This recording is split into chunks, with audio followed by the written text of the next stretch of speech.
Okay, so I want us to do this question together. Okay, so a 14-year-old boy with a family history suggestive of an autosomal recessive inheritance pattern is brought to a small clinic with severe pain in his arms, joints, and legs. And then on examination, he is pale and has yellow eyes. His nails are brittle and breakable. Further examination shows tachycardia, increased force of respiration. Laboratory results show low hemoglobin and high reticulocyte count. Note, you are the only health practitioner on the site. What is the final diagnosis? And explain the physiology in relation to the severe pain being experienced. Describe the process that may cause the yellowing seen in the eyes. Okay, so looking at this question, we first have to um, identify the key points that were given for us to find the diagnosis. So we've been told that in this patient, this condition that they have come in is an autosomal recessive inheritance type of condition, and there is severe pain in the arms, joints, and legs, which is a pain crisis. They have pallor and anemia due to the hemoglobin levels being low. And there is also yellowing of eyes, which is telling us that there is jaundice and most likely due to hemolysis.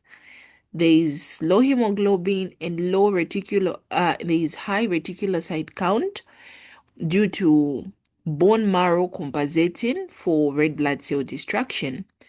So our final diagnosis from whatever we have been given is mostly pointing to sickle cell disease, or should we say sickle cell anemia.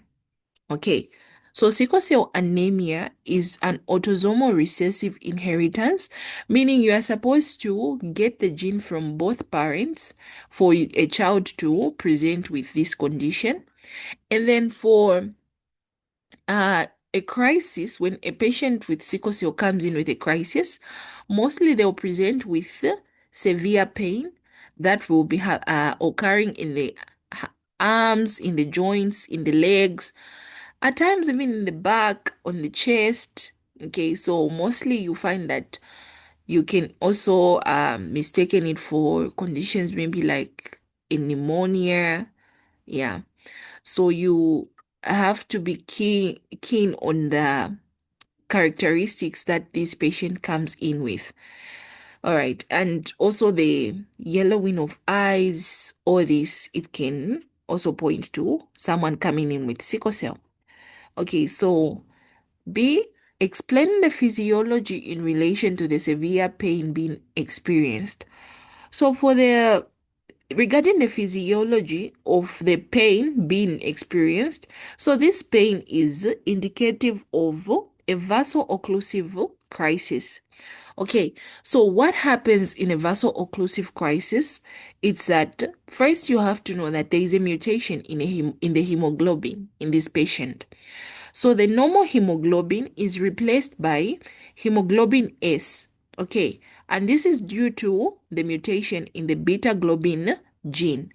Okay, so this mutation that has happened in the hemoglobin leads to sickling of red blood cells.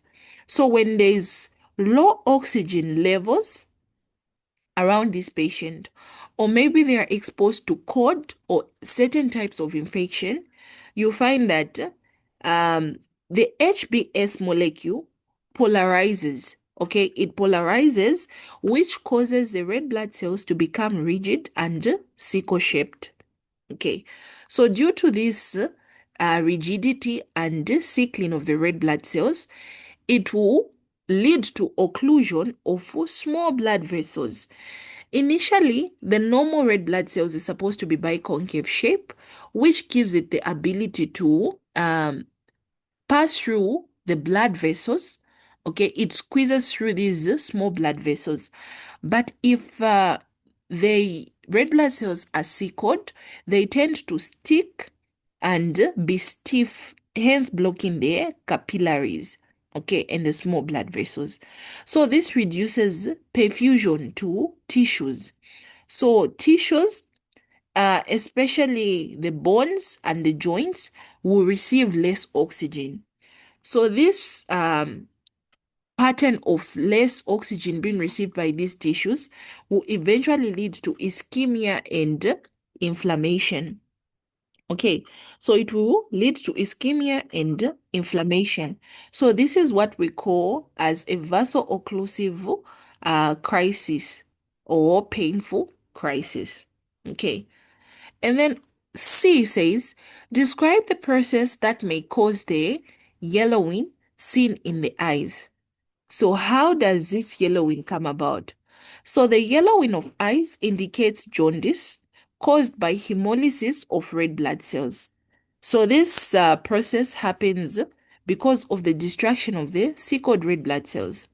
So the sickled red blood cells, they are fragile and they are broken down quickly in the spleen.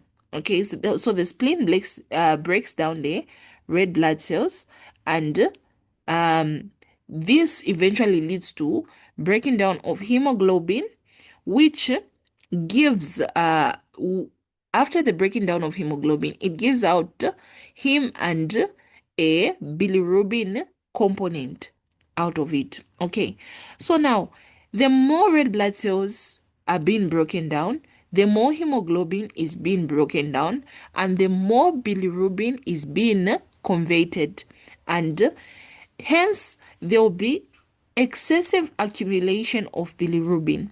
So when this excess bilirubin is accumulated in the blood, which is mostly unconjugated, the bilirubin will deposit in the tissues. Okay, so due to the excessive accumulation, so some of the tissues that it will accumulate in is the sclera of the eyes.